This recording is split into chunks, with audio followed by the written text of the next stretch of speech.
Hi folks, you just learned about the distribution equivalence for bool. In this video, we talk about three more equivalences, what I call CIA, commutativity, and idempotence, and associativity.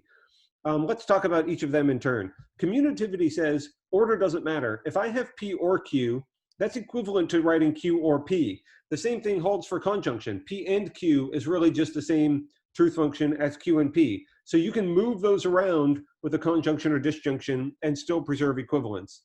Idempotence says that you can eliminate needless repetitions. If I say P or P, that's really the same thing as just saying P.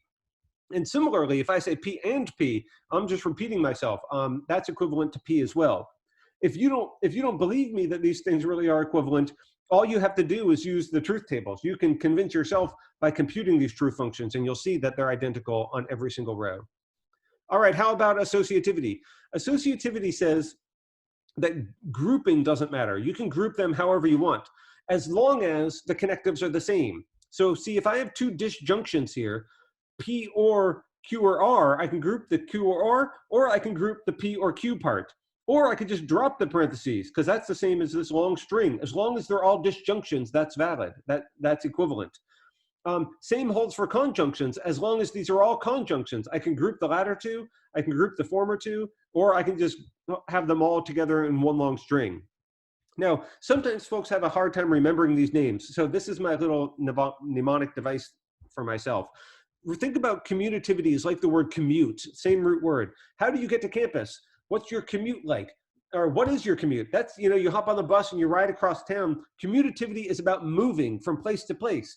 And so look at the commutativity law. See, the P and the Q actually move places here. This is about movement. In associativity, there's no movement here. See, P, Q, R, these are in the same order in all of these. So what associativity is about is grouping, because think who your associates are. Your associates are the people who are in the same groups as you. So associativity is about your associates and grouping. Commutativity is about the commute and moving around. Idempotence, I don't have any mnemonic for that. Nobody knows how to pronounce it anyway, so don't worry if you don't know. Some people say idempotence. I think idempotence is the right way to say it, but nobody really knows. Okay, let's talk about what you can do with these things. These three equivalences are nice because they allow us to simplify formulas.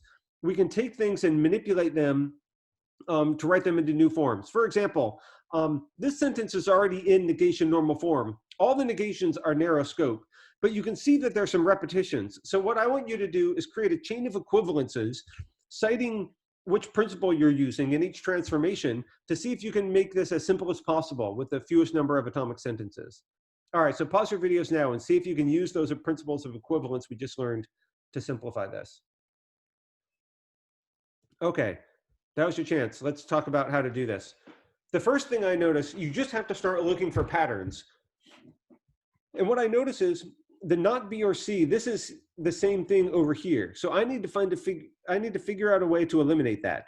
First, I have to get them next to each other. So if I have the and A here, I need to swap places with these things. So the first thing I did is I used commutativity because I'm moving them around, and I moved the order of those two. Now, the next thing I want to do is I need to stop the grouping of A with this one and get these grouped together. But luckily, see, you can see that these are both conjunctions. So I can do that grouping. I can use associativity to change my grouping. And now that I've got these two together, now I can just use the idempotence law in order to eliminate one of them. And once I do that, I've got this sentence, and now really there is no more simplification that I could go through. If I wanted to make this a wide scope disjunction, I could. Now I would use distribution then if I had wanted to push this onto the disjunction, but really that wouldn't simplify it any further. This is as simple as it can get. All right, so on this last slide, what I'll show you, here's all the 6 key equivalences for bool that you need to know.